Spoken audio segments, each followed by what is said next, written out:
It's St. Patrick's Day, and because James forgot to put a puppy pad down last night, he's on poop and pee patrol. Isn't that right, darling? Yes. Yeah. I blame you. Well, it's actually you who forgot to put it down, so... I blame you. Right. It is Patrick's Day, and St. Patrick's Day, and I realised that we haven't made a video in a very long time. Although that is not strictly true, is it? We made a video on Mother's Day. We did. Which we will upload. Well, actually, it's a very short video, so I'm not sure we will upload it. Okay. But we have been incredibly busy since the start of the year, since we took what we're calling our sick leave, because we were sick when we started or stopped filming.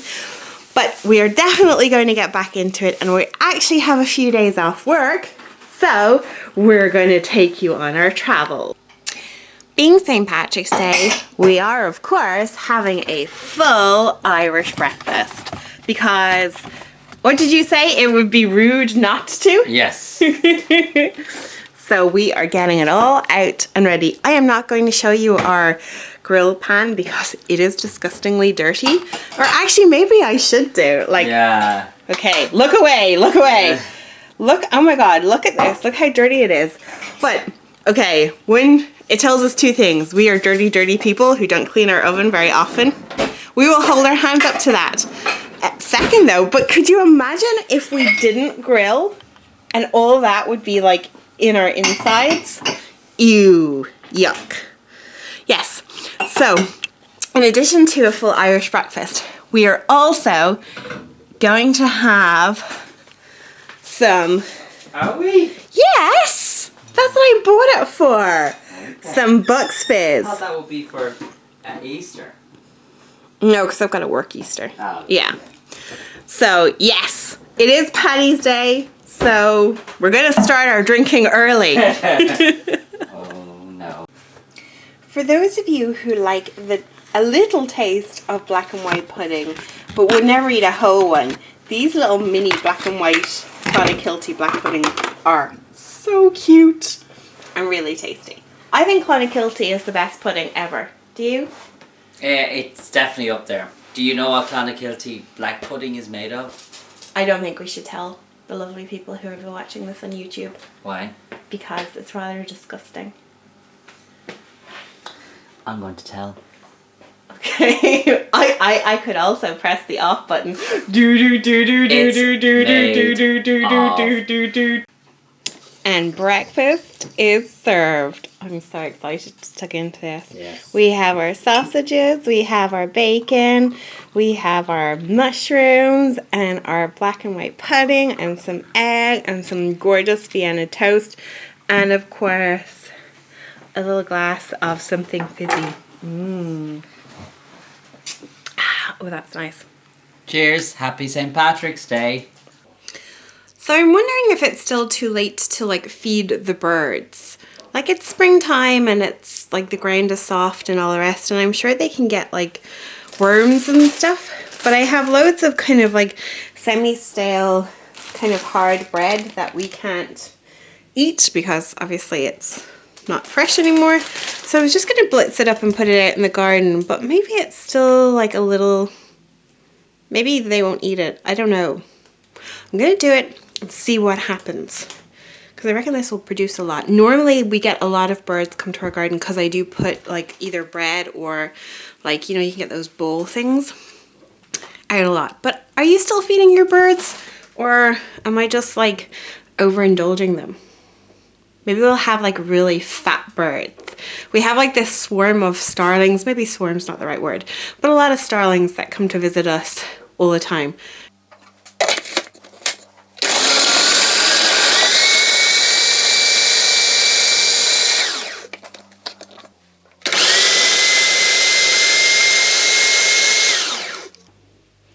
Normally I don't do it as fine as this because these larger pieces just wouldn't break down. I just kept going. But I think that looks good. That should be fine. Hopefully. We'll find out.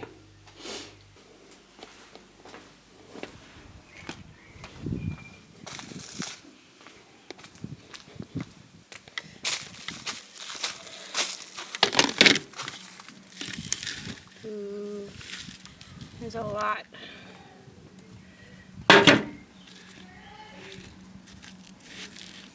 Okay, let's see how they get on with that. What do you think, Tilly? Will the birds like the bread? So today I'm conducting an experiment. Over the last couple of months, I've developed an allergy to some food-related item, or at least I think I've narrowed it down to a food-related item. And over the last 2 or 3 weeks, I think I've narrowed it down to one of two things.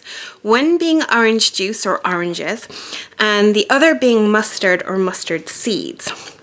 And the reason that I think it's one or the other is that it's the only thing or items that I think that I've consumed in and around all of the cases of the sort of the reaction that I've had. I sort of get, it's really weird, really specific. I get like a numbness on the left-hand side of my lower lip. That's it. Nothing else. And it's almost like the lip swells up and becomes numb. Not like, say, you're going to get a cold sore or anything like that. And it normally happens sort of within minutes of me eating. It only lasts a couple of hours and I have no other like reaction or symptoms, no tingly throat, nothing in my mouth. The rest of my lips are not affected. Initially, I thought it was like maybe a lip gloss or a lipstick that I was using or something like that. It's happened me maybe like a handful of times over the last 2 months. And most recently it happened last Sunday when we were at Mum's and Dad's for dinner. And to the best of my knowledge, didn't have any mustard on that day, but I did have orange or concentrated orange juice to drink. So I don't normally drink concentrated orange, but that's what they had and I was having juice. So today I'm having innocent orange juice. I also had the kind of like the Bucks Fizz thing this morning. So far, no reaction whatsoever. So it's definitely not innocent, which is brilliant because I love this juice. Not that I drink it a lot. A couple of years back I had some kidney stones and we reckon that what largely contributed to it was the amount of juice that I drank at the time. So I've really reduced the amount of juice that I drink now, and I primarily drink like water or milk or ginger ale. I don't drink it's very rare for me to drink like a carbonated, like a soda or a Coke or an orange or something like that. So yeah, have you guys experienced anything similar? Any like weird sensations in your lips that turned out not to be like food items? Like I haven't been using anything strangely new. We were using a new shower gel, and we kind of figured maybe that's it, but like I use the shower gel all the time and this only seems to happen occasionally, so we don't think it's the shower gel. But I suppose open to suggestion and idea. And for those of you quick thinking smart people out there in the YouTube world, yes, I know I should go to the doctor, but it's not sort of life-threatening and I'm not ill from it, so I'm just going to wait till the next time I'm going to the doctor and sort of mention it to them then and maybe have some allergy tests done. So yes, definitely on that case, but I'm trying to figure out I'm trying to see if I can figure out what it might be in advance. Whoa, I look really orange here. It's the light. It is so bright. It is so sunny out today, which is really unusual for St. Patrick's Day.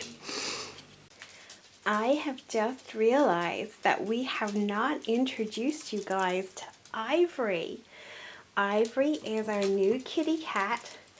We adopted her about a week ago. And as you can see, she is sleeping here so peacefully. She is so adorable when she wants to be. Ivory is